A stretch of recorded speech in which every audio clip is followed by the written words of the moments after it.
시편 122편입니다. 시편 122편입니다. 1절로부터 9절까지 우리 같이 한 목소리로 읽읍시다. 시작. 사람이 내게 말하기를 여호와의 집에 올라가자 할 때 내가 기뻐하였도다. 예루살렘아 우리 발이 내 성문 안에 섰도다. 예루살렘아 너는 잘 짜여진 성읍과 같이 건설되었도다. 지파들 곧 여호와의 지파들이 여호와의 이름에 감사하려고 이스라엘의 전례대로 그리로 올라가는도다. 거기에 심판의 보좌를 두셨으니 곧 다윗의 집의 보좌로다. 예루살렘을 위하여 평안을 구하라. 예루살렘을 사랑하는 자는 형통하리로다. 내 성 안에는 평안이 있고 내 궁중에는 형통함이 있을지어다.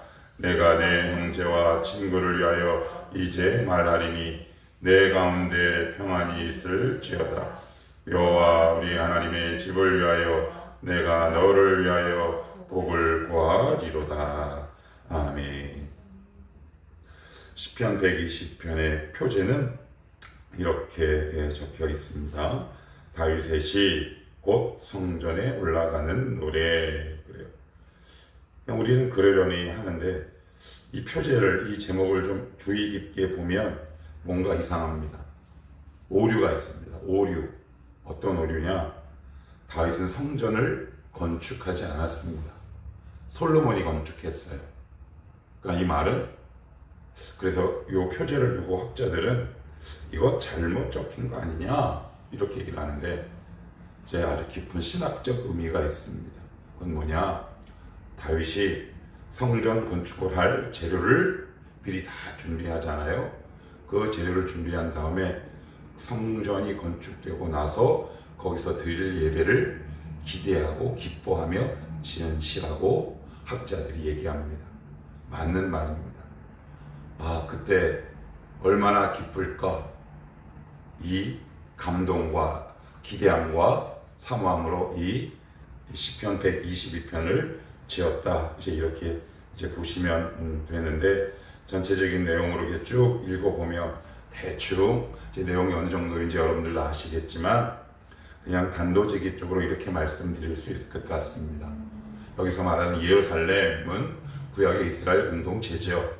그러나 이것을 신약으로 옮겨오면 이스라엘 공동체가 무엇을 상징하느냐? 신약의 교회를 상징합니다. 자, 그러면 오늘 이 본문은 무엇을 말하려고 하는 것인가? 신약 시대 교회 공동체는 어떤 곳인가? 교회의 특성과 그리고 교회의 본질에 관해서 이야기하고 있다. 그러면서 1절은 이렇게 이야기하죠. 사람이 내게 말하기를 여호와의 집에 올라가자 할 때 내가 기뻐하였도다. 이렇게 되어 있습니다. 교회는 첫째, 기쁨의 공동체입니다. 교회 다니는 증거 첫 번째가 뭘까요? 기쁨입니다. 기쁨을 상실하면 사실 모든 것을 상실한 것입니다.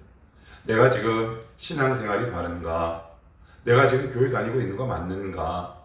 내 신앙을 점검하실 때 다른 거 다 내려놓으시고요. 내 안에 기쁨이 있는가를 살펴보셔야 합니다. 그래서 우리 주님도 요한복음 7장 38절에 그 유명한 이 말씀을 하시죠. 나를 믿는 자에게는 그 배에서 생수의 강이 흘러 넘친다 라고 말씀하고 있습니다. 생수의 강이 연민의 강이겠습니까? 탄식의 강이겠습니까? 좌절과 절망의 강이겠습니까? 기쁨과 평안의 강 아니겠어요? 그래서 내가 지금 기쁨을 상실했다면 사실상 성도는 모든 것을 상실한 겁니다. 왜요?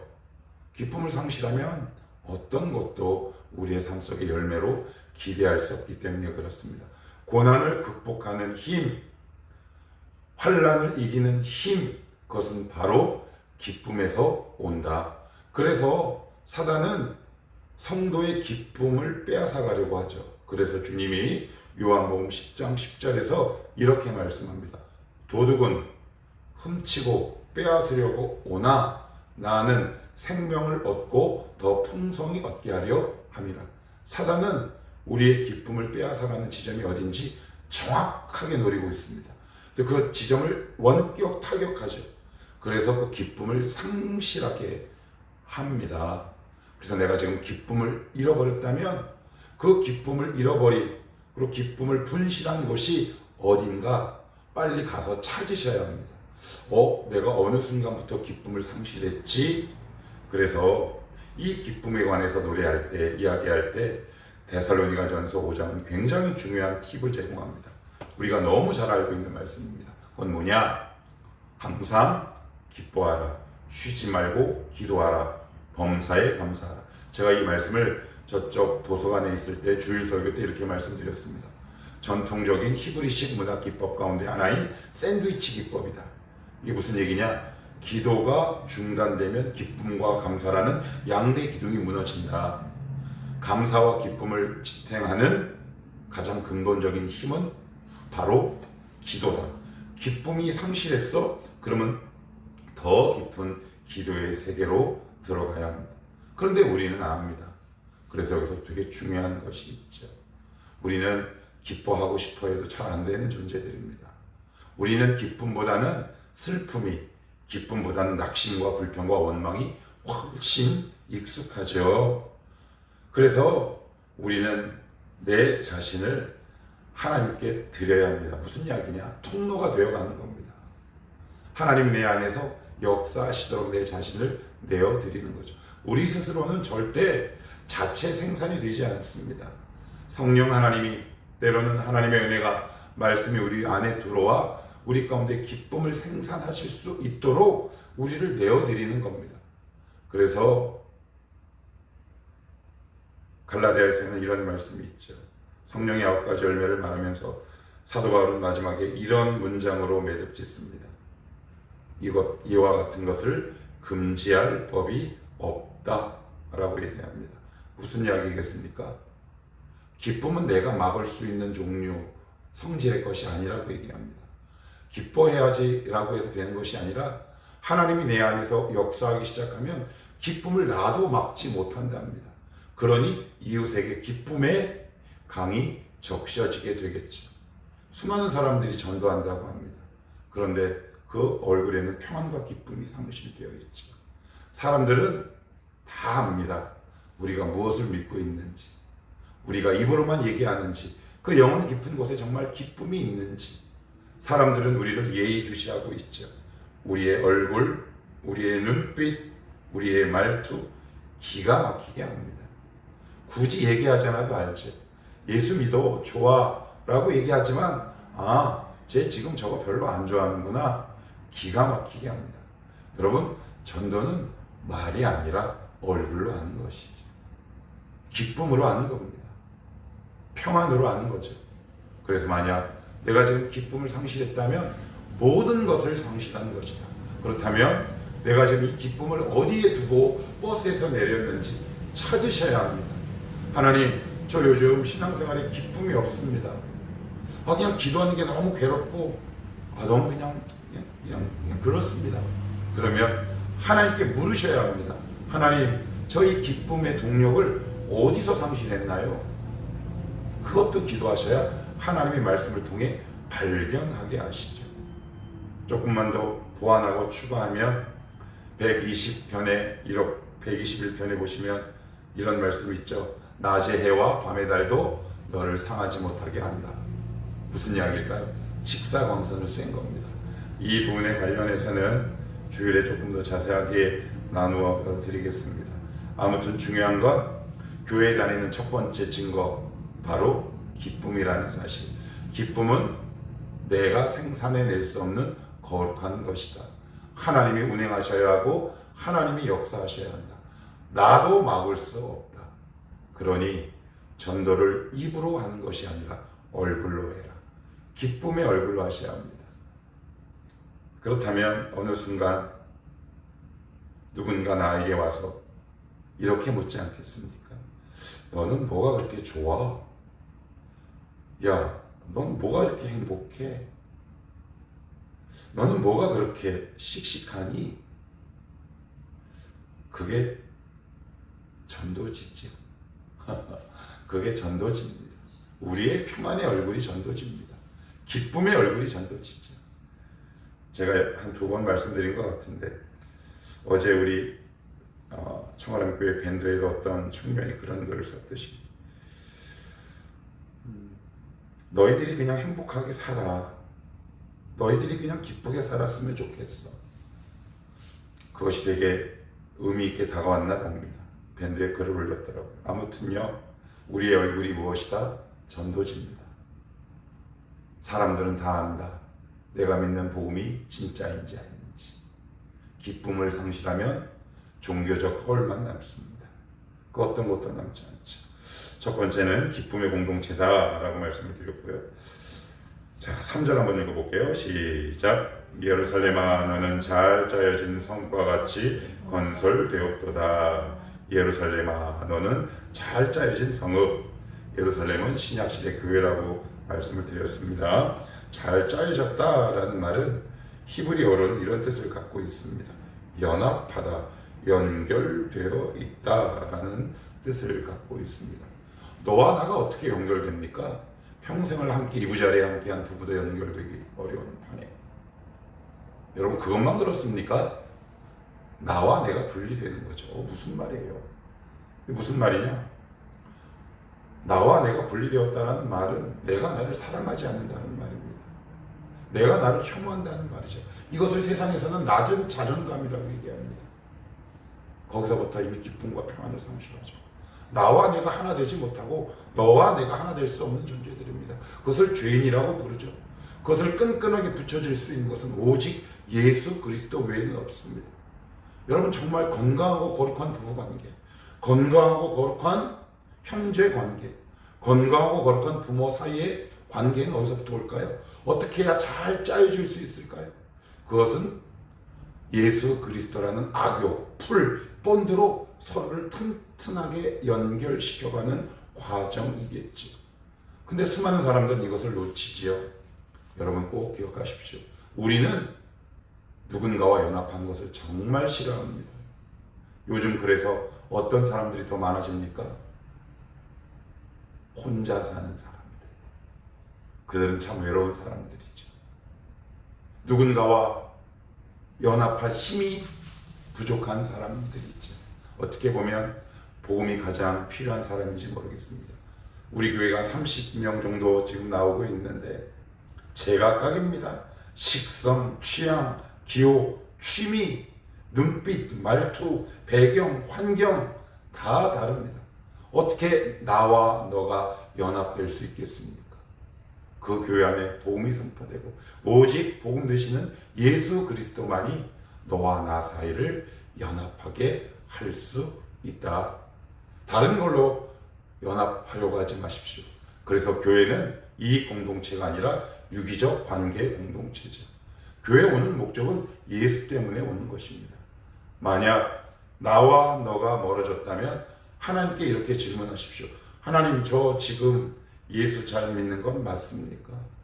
제 안에 평안의 기쁨의 화평의 복음이 정말 있습니까? 그것을 점검하신다면 하나님의 말씀을 통해 알려주시겠죠. 내가 누군가와 끊임없이 멀어져 간다면 혹시 다는 아니지만 내 안에 이 복음이라는 끈끈한 악교와 풀을 놓치고 있지는 않은지 한번 점검할 필요가 있겠다. 그래서 교회 공동체는 두 번째 연합 공동체다. 시간 관계상 한 가지만 더 보도록 하겠습니다. 자, 6절 같이 봅니다. 시작. 예루살렘을 위하여 평안을 구하라. 예루살렘을 사랑하는 자는 형통하리로다. 그래요. 예루살렘을 위하여 평안을 구하라. 예루살렘을 사랑하는 자는 형통하리로다. 하나님이 굉장히 도발적이고 어떻게 보면 도전적인 말씀을 하고 있습니다. 예루살렘은 뭐라고 그랬습니까? 신약시대 교회라고 했습니다. 교회를 사랑하는 자에게 주시는 하나님의 특별한 복이 있답니다. 형통하겠다라고 말씀합니다. 왜 그렇습니까? 우리 자신이 교회고 너가 교회이기 때문에 그렇습니다. 어떤 사람들은 끊임없이 교회에 분열을 일으키는 사람이 있죠. 교회에 근심이 되지 마십시오. 교회에 염려가 되지 마십시오. 이 말을 오해해서 난 맨날 그냥 어려운 일만 교회 기도 부탁하는데 그런 말을 하는 거 아닙니다. 의도와 의지를 갖고 화평을 깨우고 교회를 분열하고 이간하고 하는 것들입니다. 교회를 선한 눈빛으로 바라보는 다양한 시선들을 이야기하는 겁니다. 내가 훤히 알고 있음에도 불구하고 교회 공동체의 근심을 투척하는 사람입니다. 여러분, 형통하지 못합니다. 그 길이 평탄하지 않습니다. 그래서 주님의 핏값으로 사신 이 교회, 성도를 사랑하는 것이 바로 교회를 사랑하는 것이겠지요. 그래서 교회를 사랑하십시오. 근데 이렇게 자꾸 얘기하면 한국교회 교인들은 자꾸 교회에 대한 오해가 있어서 거기에 대해서 이야기하려면 입이 아프니까 그냥 더 이상 이야기하지 않겠습니다. 그냥 너와 나가 교회입니다. 너와 나가 교회입니다. 이진성 목사가 교회도 아니고요. 성도 한 명 한 명이 교회라고요. 아무튼 중요한 건 교회를 사랑하는 자에게 하나님께서 주시는 복이 뭐가 있다? 형통. 그 형통 안에는 뭐가 있을까요?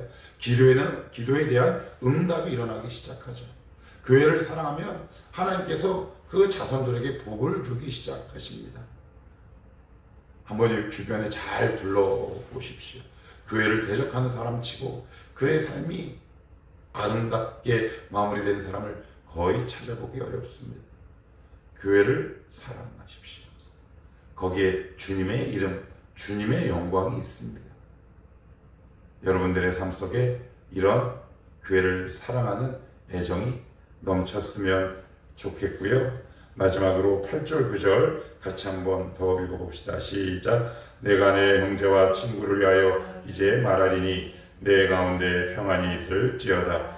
여호와 우리 하나님의 집을 위하여 내가 너를 위하여 복을 구하리로다. 아멘. 여기 보시면 다윗이 내가 내 형제와 친구를 위하여, 그래요. 내가 내 형제와 친구를 위하여 이제 말하리라. 이게 무슨 얘기일까요? 교회 공동체는 어떤 공동체예요? 세상을 축복하는 축복의 공동체입니다. 그래서 교회가 물론 영적인 싸움을 하죠. 근데 영적인 싸움을 하는 것과 세상을 대적하는 것은 다릅니다. 보이지 않는 영과 싸움이지 보이는 세상과 싸우라고 얘기하지 않습니다. 그러나 지금의 교회는 눈에 보이는 세상과 적대하고 싸우고 있죠. 잘못된 겁니다. 하나님이 세상을 이처럼 사랑하사라고 말씀했는데 우리는 이 세상을 적대적인 세력으로 규정을 합니다. 뭔가 잘못된 겁니다. 겉옷과 속옷을 바꿔 입은 거지요. 교회는 어떻게 하느냐? 그 안에 있는 은혜와 축복으로 흘러넘치게 하고 이 세상을 축복하며 살아가는 겁니다. 세상을 저주하는 교회는 없습니다. 그것은 더 이상 교회로서의 사명을 상실한 겁니다. 하나님, 우리 교회가 이 세상을 축복하는 축복의 통로가 되게 하여 주시옵소서. 악한 영과는 싸우되 이 세상에 몸담고 발을 내딛고 있는 그 영혼들을 축복해야 되지 않겠습니까? 그러나 지금 교회는 이 축복의 힘을 상실해버렸습니다. 왜 그럴까요? 진짜 기쁨을 상실했기 때문이 아닐까, 그런 생각이 듭니다. 정말 진짜 평안이 있다면, 진짜 은혜가 있다면, 진짜 기쁨이 있다면 세상을 축복하겠죠. 축복은 강한 사람만 할 수 있습니다.